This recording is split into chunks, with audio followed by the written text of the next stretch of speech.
안녕하세요. 오늘 지적 시간입니다. 가장 순간 히스테리 환자. 오늘은 변증법적 자기와의 연관이라는 주제를 가지고 한번 살펴보도록 하겠습니다.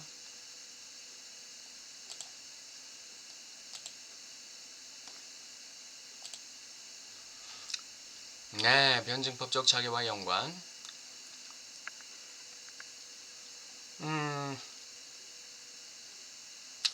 이 변증법적 자기와의 연관이라는 거, 이 벌써 제목 보시면은 어떤 내용인지 대충 나오시죠?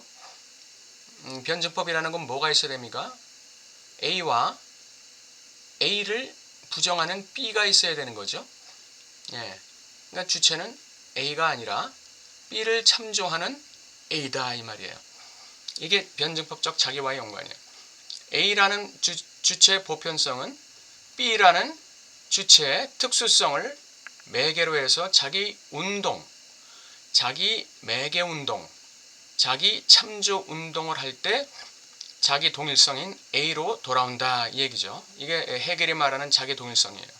자기 동일성. B라는 특수 요인을 참조할 때 A는 자기 동일성을 확보할 수 있게 되는 것이죠. 그걸 절대 부정성이라고 그래요. 그 B를 참조하기 전에는 자기는 이거는 자기가 아니에요. 자, 한번 보겠습니다. 절대적 부정성. 지금 제가 말씀드린 그런 거죠. 다수의 특수한 부정성들과 맞닥뜨리고 자신의 그 특수한 부정성들을 매개하고 맞닥뜨리고 매개된 최초의 입장 B라는 특수성을 참조한 A라는 최초의 입장. 요걸 절대적 부정성이라고 해요. 다수의 특수한 범죄들과 맞닥뜨린 보편적 법은 보편화된 절대적 범죄라는 것이 드러난다. 범죄와 맞닥뜨린 법, 범죄를 매개하는 법은 그 자체가 이미 보편화된 절대적인 법이 아니라 보편화된 절대적 범죄라는 게 드러난다는 거예요. 그러니까 법이 이퀄 범죄가 되는 거죠. 법이 있기 때문에 범죄가 있는 거죠. 법이 없으면 범죄라는 것도 있을 수가 없는 거죠. 그렇기 때문에 법이 이퀄 범죄예요. 그게 절대적 부정성이죠. 다수의 지상의 공포들과 맞닥뜨린 신 자체는 절대적 공포와 분노라는 것이 드러난다. 다수의 지상의 공포들, 지난번에 그 노뱀점 얘기했었죠. 지상의 모든 공포들을 이길 수 있는 힘은 공포의 신을 두려워하는 것이다. 지상의 모든 공포를 두려워하는 것을 이길 수 있는 유일한 힘은 공포의 신, 그 모든 지상의 공포를 갖다가 심판하는, 파괴하는 절대적 신의 공포를 두려워하는 것이다 이거죠. 실증성과 절대적 부정성, 동일성과 절대적 차이, 이것의 이런 일치에 의해서 차이가 동일성의 자기운동으로 축소되는 것이 아니라 동일성이 절대적 차이로 축소된다. 다시 말해 자기 참조적 차이로 축소되는 것이다. 그랬어요. 실증성이라는 게 보편성과 같은 개념입니다. 또 동일성과도 같은 개념이니까 실증성, 보편성, 동일성. 이게 이제 A의 차원이에요. A의 차원. 절대적 부정성이라는 것은 B의 차원을 얘기하는 것이죠. 그 다음에 절대적 차이. 이것도 B의 차원을 얘기하는 거예요. 특수성. 이것도 B의 차원을 의미하는 것이죠. 이것이 일치한다는 거예요. 이 일치가 바로 절대 부정성입니다. 절대적 부정성. 이것에 의해서, 이런 일치에 의해서, 이런 매개에 의해서, 이런 참조에 의해서 차이가 동일성의 자기운동으로 축소되는 게 아니에요. 이건 무슨 말이냐면 차이가 동일성 안에 흡수되는 게 아니라는 것이죠. 나는 착하고 올바르고 예의 바르고 인정이 있는 아주 괜찮은 사람이야 라는 게 A라고 봅시다. 그런데 어느 순간 내가 굉장히 날카롭고 무정한 나의 모습을 발견했어요. 이게 B예요. B예요. 그러면 A가 B를 참조할 때, 즉 선하고 착한 내가 악하고 매정한 나를 참조할 때 나는 절대 부정성을 획득하게 되는 거거든요. 그럼 이렇게 되면 내가 이 악하고 냉정한 나를 어떻게 소화시키느냐. 이건 내 지극히 일부일 뿐이야. 이건 나의 아주 특수한 상황에서 나타날 수밖에 없는 어떤 특수한 그 요인이야. 이거는 내가 아니야. 나의 어떤 지극히 일부일 뿐이야. 요렇게 내가 소화시킨다면 이것은 차이를 동일성 안에 축소시키는 거예요. 근데 해겔이 말하고자 하는 건 그게 아니라는 거죠.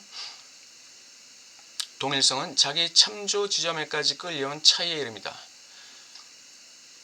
동일성이 절대적 차이로 축소되는 거예요. 그러니까 내가 선하고 착하고 예의 바르고 한 이 모든 나의 보편성이나 실증성이 나의 분노하고 이 매정하고 냉정한 그 차이, 이 절대적 부정성, 그런 절대적 차이로 흡수돼 버리는 거예요. 그러니까 나는 무엇이 되는 거죠? 나는 B가 돼 버리는 거죠. 이 B가 된 내가 바로 A예요. B가 된 내가 A예요. 그게 자기 동일성으로 돌아온 A가 되는 거죠. 보편화된 범죄가 법과 일치하는 것이 아니라, 보편화된 범죄가 법에 흡수되는 게 아니에요. 법 안에 축소되는 게 아니라 법 자체의 진리가 보편화된 범죄일 수밖에 없다. 이렇게 얘기하고 있어요. 진리는 따라서 범죄 쪽에 있지 법 쪽에 있지 않다. 범죄는 법의 자기 운동 안에 다시 취해지는 게 아니라 법 자체가 나뉘어진다. 법은 보편화된 범죄다. 법은 이미 법은 보편성을 가지고 있을 뿐 아니라 법은 이미 그 보편성 안에 절대적 차이를 가지고 있는 거예요. 그러니까 범죄를 가지고 있는 거예요. 그래서 범죄가 법 안에 흡수돼 버리는 게 아니라 축소되는 게 아니라 법으로 축소되는 게 아니라 법이 범죄 안에서 축소되는 거예요. 법이 범죄 안에서 다시 취해지는 거예요. 이게 법이 나뉘어진다 이렇게 말하는 거예요. 법은 그 자체가 보편성이지만 그 보편성으로서의 법은 바로 자기 안에 벌써 범죄를 품고 있는 거다. 특수성을 품고 있는 거다 이거죠. 그것이 법이 범죄 안에 범죄로 축소된다는 뜻이에요. 변증법의 역설적 열쇠는 명제의 형식에 있다. 즉 최초의 중립적인 보편성의 명시는 방정식의 두 번째 부분이 족속의 한 종을, 추상적 보편성의 한 한정을, 자리 안에 새겨진 한 표시를, 전체의 한 요소를 제공할 것을 요구한다. 그러니까 보편성의 명시, 최초의 중립적인 보편성의 명시라는 것은 자기 안에 특수자를 배제할 것을 요구하는 거예요. 특수자를 제공할 것을 요구하는 것이죠. 특수자를 명시할 것을 요구하는 것이죠. 그렇게 돼야 자기 동일성으로 돌아올 수 있기 때문에 그래요. 변증법이 일어날 수 있기 때문에 그래요. 자기와의 연관을 통해서만 변증법은 일어나는 거예요. 자기와의 연관을 짓기 위해서 우리는 이러한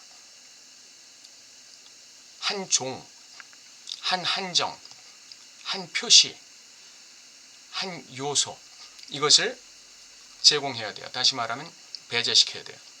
배제시킨다는 것은 무시한다는 뜻이 아니라 객관화시켜야 된다는 얘기죠. 동일성이라는 이 지겨운 지점 안에서 전체는 자신의 요소들 중에서 자신에게 부딪히고 족속은 자신의 고유한 종으로서의 자신을 만난다. 보다 정확히는 최초의 계기는 자기 자신을 발견하는 대신에 자신의 고유한 부재와 만난다. 계속 동일한 얘기가 다른 언어로 지금 반복되고 있는 거죠.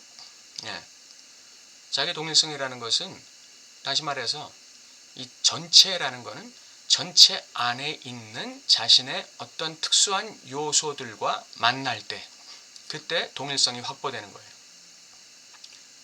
족속이라는 거는 그 자신의 족속 중에 자신의 고유한 종으로서의 자신과 만날 때 동일성이 확보되는 거예요.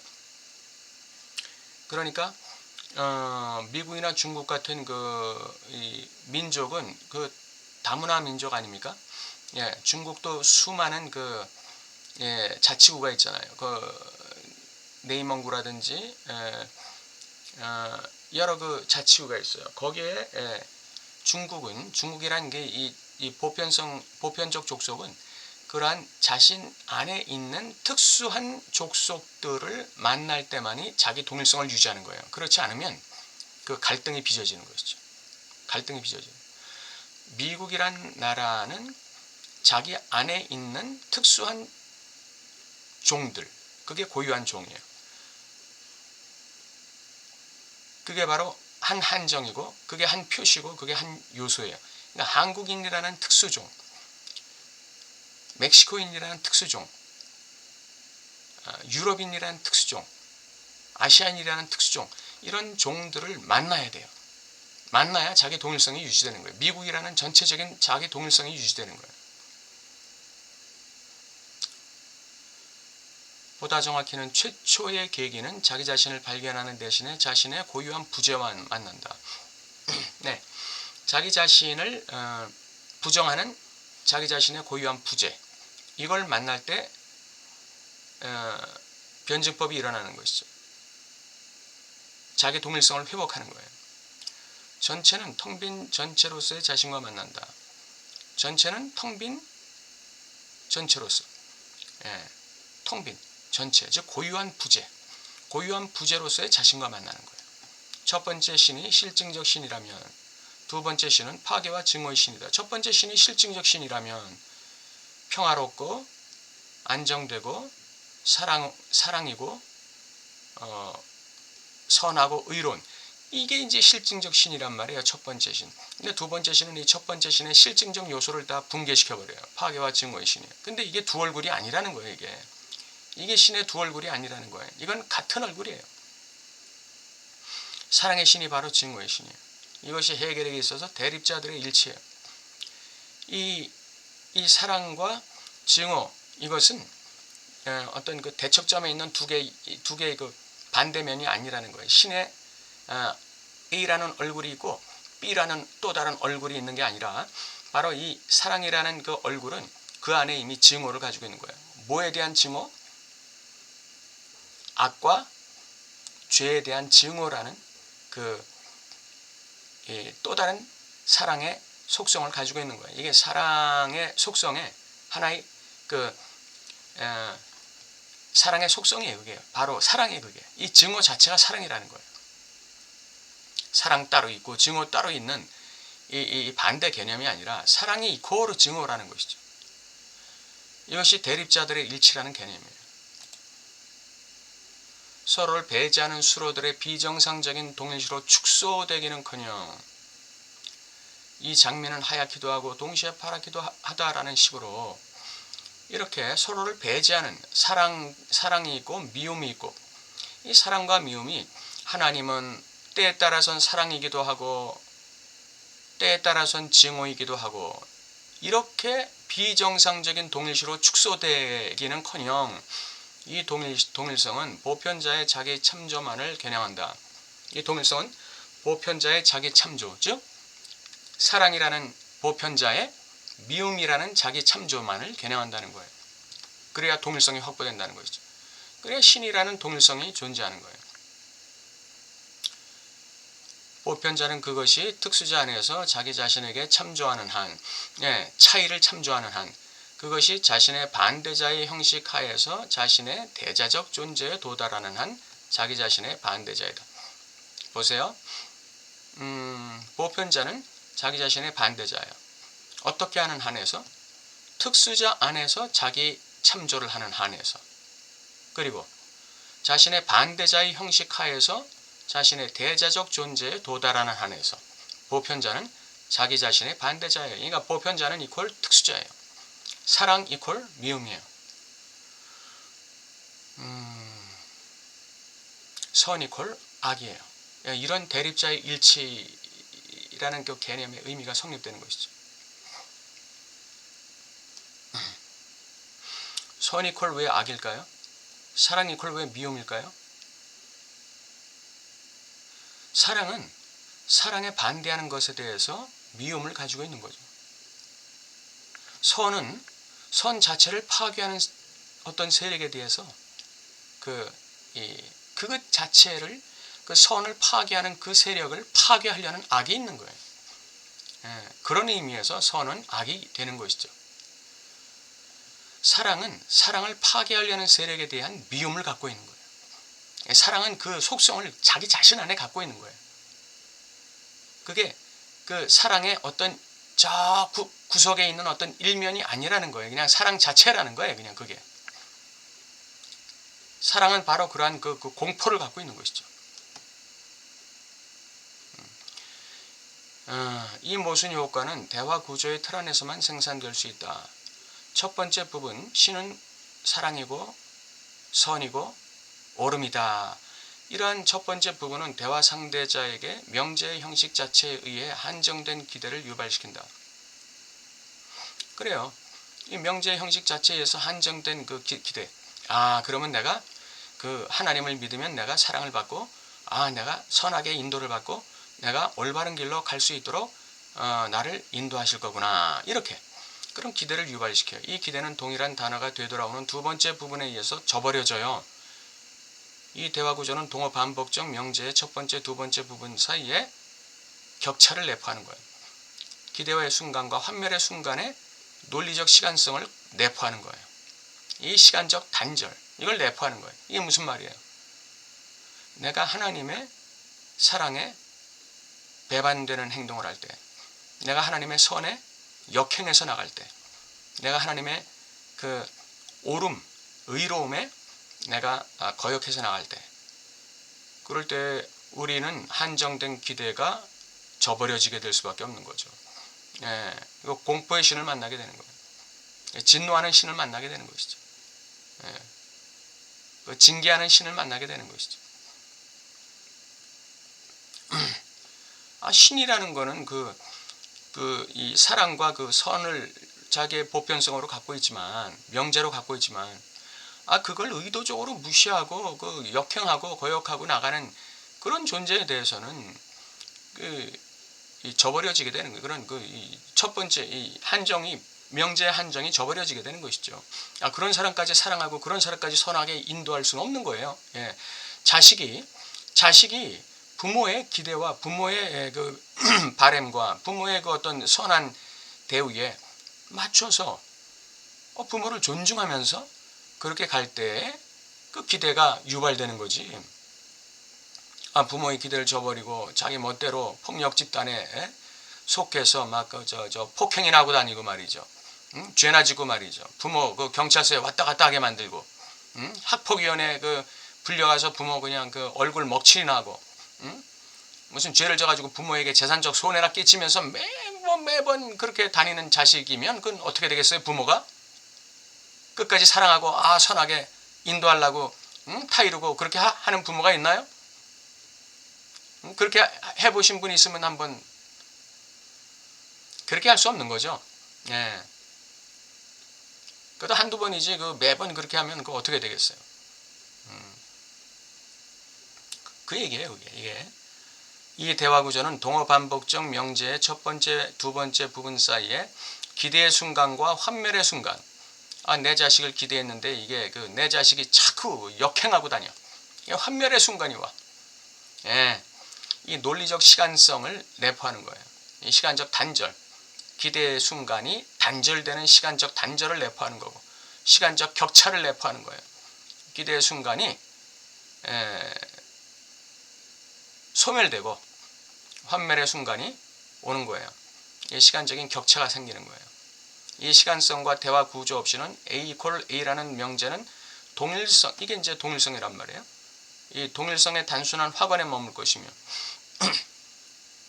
이러한 격차가 내포되지 않는 동일성은 이거는 어떤 동일성이냐면 이런 동일성이에요. 이 장미는 어떨 땐 하얗고 어떨 땐 파랗고 이런 거죠. 신은 어떨 때는 사랑이고 어떨 때는 또 그 미움이고, 사랑으로서의 신이 따로 있고 미움으로서의 신이 따로 있고 평화로서의 신이 따로 있고 공포로서의 신이 따로 있고, 이것이 단순한 동일성이에요. 이게 이 피상적 동일성이에요. 예. 이런 시간적 격차를 내포하지 않는다면 동일성은 그 단순한 동일성에 머물고 피상적 동일성에 머물 것이고 순수한 모순으로 파악될 수 없을 것이다. 예, 동일성 안에는 순수한 모순이 참조되어 있는 거예요. 이 법이라는 그 보편성에는 범죄라는 그 모순이 순수한 모순으로서 함께 있는 것이죠. 네. 사랑에는 증오가 함께 있는 거예요. 사랑 따로 있고 증오 따로 있는 게 아니라 사랑이 곧 증오예요. 이게 바로 모순이라는 거예요. 이게 순수한 모순이라는 거예요. 사랑 이퀄 미움이다. 평화 이퀄 공포다. 이게 순수한 모순이에요. 이게 변증법적 자기와의 연관. 변증법의 독특성입니다. 이게 순수한 모순. 이 순수한 모순이 있는 동일성이 바로 변증법적 자기 동일성으로 확보되는 그러한 그 동일성이에요. 그렇지 않은 모든 동일성은 이건 단순히 그냥 그 이 피상적인 동일성이에요. 예. 어떤 땐 이렇고 어떤 땐 저렇고 하나의 어떤 그 큰 전체 안에서 어떤 때는 A가 나타나고 어떤 때는 B가 나타나고 어떤 때는 C가 나타나고 이런 거는 이 피상적 동일성이에요. 그런데 전체가 A가